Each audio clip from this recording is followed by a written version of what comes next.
Hello everybody, I am in Austin, Texas right now working on getting Driftweek prep stuff done, taking my car over to Mark to get worked on, and I'll show you that in the trailer real quick. And we're about to look at Fielding's car and ask him some questions. He's getting his Driftweek prep stuff done, 40 tires for Driftweek. He is getting, look at my stuff real quick.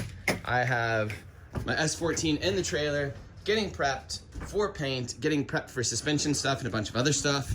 But let's do what this video is really about, is let's see if Fielding is making any real changes to his car and ask him. He's been on a whole Driftweek now. He's going on another Driftweek. And I feel like maybe he's learned something and maybe he's not learned something. So this is his car. It's a hyperdrive car. Hello, Fielding. Hey, what's up, everybody? All right. I think the title of this will be How to Build a Driftweek Car. Yeah. And this is probably how to do it wrong, because this is, you're just taking something you already had. Yeah. Oh, let's go wide. Boom. Well, hey, it survived Driftweek 1, so that's pretty good. Right. And one of the things about Driftweek is there was a thought process of, you take a car that's like super easy to get around and comfortable on the street, and that's like a G35 or 350Z, and you don't work on it, it's super simple. But you have the fear of missing out, like the FOMO of when the tandem and everything gets really good and you're out there with Matt Field and Chelsea and they've got ripper cars, and then you're in a stock car and you can't keep up with them, you're super frustrated. No. So you're going on your second Driftweek. Yep. You have a 350Z like street car that you could take. You said I couldn't bring that. Well, okay, no, you cannot, because it's not exciting. I was going to say, don't tell the internet that you said I could and I was the dumbass who made this decision. But you have a car. Real quickly, what changes would you make? Like, what's your thought process on having a Driftweek car? Is it as easy as you already have this car? Because over 50% of the people coming to Driftweek 2 are building brand new cars for it. Yeah, that is insane. I would never ever And they're do still that. in like frame, just like chassis mode. They're crazy. I'm even reluctant to change some things on the car that I feel like are maybe a little bit suspect, because I'm like, well, they've been working, they've been on my car perfectly. The car runs and drives beautifully right now. Don't touch it, right? If it's not broke, don't fix it. I will still be doing a bunch of updates that it needs, but some of the stuff that I kind of want to do, I'm kind of like, I don't know if I should, you know? Yeah, but like your car's painted, your car's prepped, you're going to do probably a couple little tiny cooling mods, maybe some little fuel mods, because we already chatted about that, so I know. Yeah. Literally no major updates. You're not changing the interior of the car to be more comfortable. You're not changing. Maybe. I'm probably going to change like the driver's seat. a little tiny bit, small just thing. a seat. Yeah. You're not really going to change much. You haven't even changed your banner out or windshield. I'm actually going to auction this off or sell it to try and raise money for Driftweek. Yeah. So I'm going to put all the stickers that we got from the different racetracks, and it's signed by every driver on Driftweek 1. Oh, and then you're going to sell your whole windshield? And then I'm going to pull the windshield, sell it, and then put a new one on. So the desperation of trying to go on Driftweek and making it work. If you guys want a piece of history, this would be a cool project or a cool thing to put in your shop or your house. Yeah. Thought process. What's the thought process for building a Driftweek car for you? Well, that's the whole point of this video. Yeah, Come on. so like it's got to be comfortable, it's got to be reliable. Those are the two most important things, and then capable on track is a nice bonus. For me, like is this comfortable though? It's not comfortable. Okay, so you're completely. saying that, but it isn't. Yeah, it's not. And so like I have a cool shirt in here now, right? But I might have to take that out to fit luggage. However, I don't know if it's going to be hot on the trip or not. No, it's November, man. Yeah, but we're in the South. It's hot right now. It's not. It's going to be beautiful. Okay, if it's going to be beautiful, I can rip that out and that saves some room. I don't have heat either, but I do have windshield wipers. That all works. The fuel system is getting a complete revamp, so that's going to be reliable and nice. Under the hood, I've got a couple other things that I'm doing just to make sure everything's good to go. And I'm kind of just like inspecting things. Yeah. So as I kind of poke around and look, I noticed right here there's a tiny little crack on this coupler. So, that hasn't ever failed me, but it's something that... I don't even see it. But that's how like meticulous I need to be on this inspection to make sure everything's good, or give myself the best of a chance I can to make it all the way to the end. Yeah. And that's hoping that nothing bad happens, like a crash or a major suspension failure or something like that. I don't know. Who knows? I could hit some roadkill and rip a corner of this car off. I don't even know. But the fear of running on the street. I also think that like things like this, where this water line is kind of touching the wastegate. Yeah, that looks sketch. So it's got, it's never failed me. And it's not actually touching, but I feel like for a long road trip, when it's on the road for hours at a time, that's a potential failure point. So little things like that I'm kind of looking at, and deciding like what do I think is most important, change those first, and then as the time dwindles away because everything takes forever. Yeah. As I get close to the Driftweek launch, then I'll have fixed what I can and whatever I can't. Okay. I feel like he's completely avoiding the answer though, or the question, and he's saying he's doing basic maintenance to a car he already has because it's what he has and because it's a good drift car. He's famous in this car now. This is the hyperdrive car. That's what creates the excitement. The other guys that are doing YouTube builds, maybe they're YouTubers like Trevor from Motion Auto TV or Taylor Ray, and they need the content or they need the excitement to make this crazy because they're so good at building cars. You're just taking the car you're known for and you're just modifying it slightly for the trip each time. It worked pretty well for the first time, and that's your thought process. Yes. Well, there's quite a bit difference between me and like Adam LZ or these other guys. I don't have the budget they have. What's the difference? The budget, mostly. Like they can build a whole new car in the off season where I'm like lucky to make this thing reliable enough to work. But also I care more about the driving experience than the media, right? Okay. I'm not a professional YouTuber. I make $5 a year. That's the correct answer, I think. Yeah. This is what I care about, like tandem. I want to have the most fun. I want to bang the most doors without crashing or, causing a major thing where I won't be able to make it to the next one. And that's going to be my takeaway from this. Is my Ebisu trip. I don't get to go to Ebisu anymore. Yeah. Right? So this is going to be my Ebisu, my you could have. Hurrah. No.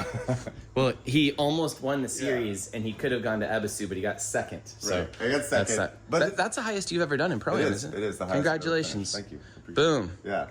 It's fun. But yeah, that's I guess the answer you're looking for. But I just care about driving. Okay. And then the rest is just like filler to... What was the worst part about Driftweek in this car, and how do you solve it? Or do you just deal with it?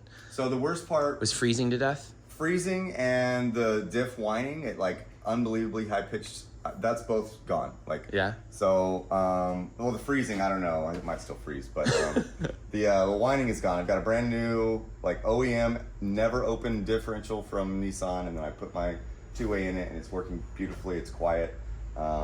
Just updating. Like, I'm gonna do an oil change this time, which I didn't do last time. Oh my god, poor car. Yeah, I know. Little things like that, but yeah, it's the worst part was probably the noise and the cold. Yeah. Okay. Cool. And then the failures. So, realistically, there's not much you need to do. It's basic maintenance. Everyone else that's building a car for this is insane. Yeah, when you say not much, I feel like it's a lot, but it's not compared to like people building a new car. A lot of people, by the way. So let's chat about a couple people. Okay. I'm gonna point the camera at me. Let's chat about a couple people that are doing the trip. Dan Brockett last time chose a 350Z. It blew a motor, and then he swapped over to his V8 car, which we don't really allow people to swap cars. But it was the first drift week. We were like at his home track. We wanted him to drive and everything. He brought out his Comp S13 with the V8 and everything. That thing was pretty darn reliable, especially for a Dan, car. Not to be mean, but Dan breaks cars a lot. Yeah. This time he's going to bring out like a 700 horsepower IS300. He wanted a car that was streetable, but I kind of think the car is going to be more, how do I say this? The car is going to be miserable at some points. And the car can be miserable driving between two locations, or it can be miserable because you have to work 20 hours to put it back together when it breaks. So like, what kind of misery do we want? Do we want the maintenance misery, or do we want the just like sitting in a really uncomfortable seat with no windows? Yeah, I would rather that and still get to drive. And remember too, like all these cars that are new builds are untested. Little stupid shit goes wrong constantly that you're dialing and figuring out for many events in a row before the cars like actually run a whole event. How about like Trevor's Mustang? That probably wasn't the ideal drift car. It drifted decently, but like it didn't keep up with everybody in tandem necessarily, and it wasn't a dialed drift car. And you could tell he wasn't as comfortable in it, right? He's never really driven it. So. But he had a huge amount of YouTube exposure, and a bunch of people were super interested in the car. And he built a 2JZ Mustang, so it was very like, whoa, craziness. I think he might have been more comfortable in his S14, have more fun, but what's the fun in that for a YouTube channel? Like, he has to be interesting. Maybe Adam LZ, he's already like gone over that curve. He can take the same car because I believe he's going to. He just put a bigger turbo on it, and he's going to make like 550 wheel. Womp, womp, womp. I got plenty of power to keep up and more grip. That's true. Everybody has a different thought process. My thought process, because I'm the host, I have to be responsible. And I was gonna try and street drive the car the whole way, and I had staff to take the trailer. That completely fell apart. Everybody wants me to trailer my car and trailer, so I'm taking 3 trucks and trailers. 2 are full of tires and tire machines and everything for the 27 drivers, and 1 is just full of all of the bins of everyone's gears, so we have all the like spare parts and everything. And then my car. So I actually don't need a streetable car. I just need a car that doesn't need to be worked on at all. So I'm gonna take my V8 car. So I have a completely different thought process than everybody for Driftweek 2. Just craziness. Yeah. Craziness. It's really interesting to see all the different, Mentalities and like priorities, right? Your priority is different than mine, which is different than Adam's and different than everyone else's. So like, it's cool. And then as everyone culmination, comes together, we all are there for the same love of drifting, and it should be a fun time, I hope. Man, I can't believe too, there's guys coming over internationally. That I guess happened last time, but they're gonna never have seen the car before. Like Woot, I mispronounced his name the last time, I think, from Amsterdam. He's having Chelsea DeNova build an E46 M3 for him. He's never gonna see the car. They have to get it from Portland down to Arizona and everything. They have to have the car functional and tested, which Chelsea can do because of the track that he's building the car at, because he works at Park. But like and Chelsea knows what he's doing, so he's gonna hand him a finished car. But the whole process of all this stuff and like just arriving and never seeing the car before, that's scary. That's terrifying. I would never do that. Of course I did that at Ebisu, but yeah, that's totally different though. You don't have to get the car across the country. That's true. And you kind of failed at Ebisu because it was working on the car nonstop. Well, the first year. Yeah, but you know what I mean. Yeah. Like the car wasn't. The car fell apart after that. Yeah, the car fell apart. It was a rust bucket. Okay. Well, this is, when you talk about an S14, like one of the perfect drift chassis is, and even it just won Formula D like multiple seasons in a row, a JZ S14, BC coilovers, bigger turbo, big injectors, everything to support it, caged, and you're kind of like all the arms and everything, you're kind of done. Yeah, it's really a pretty cut and dry formula to have a successful car, and then you can add your little styling, bits here and there. And I did want to show one thing before we're done. He has a really interesting brake setup. Would you come and show this to me? Absolutely. So we met this guy, Cedric, with Excel on Driftweek 1. He came over from France, and does he own the brake company, or how does this work? His company, yeah. Okay. So Seika Brakes is Cedric's, brake company, and he builds and develops them in France and then ships them internationally. And he decided that I would be a good candidate to test them out, so he sent me a set, and they're amazing. I mean, I haven't. So the front though, big brake kit, whatever. Yep. Everybody's seen big brake kits. It's beautiful. It works. Everything's good. That makes sense. But that's just, what everybody's been doing for brakes forever. The back is where it gets interesting. This is cool. So you guys notice one caliper on here. But it's a big one. It's a big 4-piston caliper. Now, most brakes, or most drift cars have a dual brake setup. And for me especially, I really prefer the dual brake setup. But it obviously complicates things. You have twice as many calipers, twice as many lines, twice as many, basically everything. And this setup right here is really cool because it's a 4-piston caliper. Yeah. But 2 of the pistons push 2 little baby brake pads for the foot brake, and then the other 2 pistons push the other 2 brake pads for the handbrake. So it's one caliper with a dual hydro setup. So if you look at the bottom, there's a hydraulic line going into the bottom, compressing those pads, and at the top, there's also another hydraulic line compressing those pads. So you have one hydraulic line going to the handbrake, one going to the foot brake, and all your dual caliper stuff is inside this one caliper. Yeah. So you don't have dual calipers mounting or anything else like that. That's super cool. It's pretty dope. And it works perfectly. I mean, you just right out of the box? Right out of the box. Everything bled out just perfect. And then every single time, like, I didn't even notice a change really in terms of like feel or like, from my old setup. It's just cooler, lighter, and, more baller. Look at that sticker. Yeah. Quality town. So no big adjustments to. Oh wait. I want to. Is that carpet? Yeah. Oh, you have carpet in it. Yeah. That's hilarious. I put carpet in it for Driftweek 1 even. Is it real 240SX carpet? Yeah, it sure is.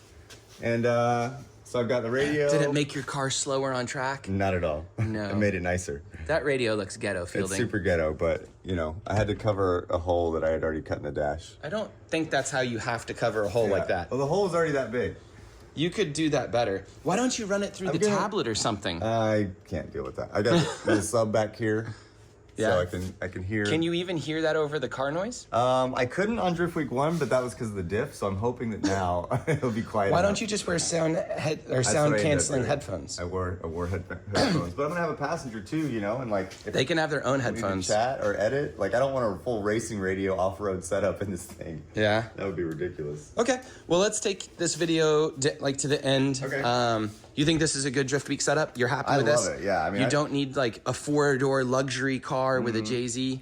No, because, you know, it would give me blue balls when I get on track. And that's what I really, you know, because I care about the driving, this is my priority.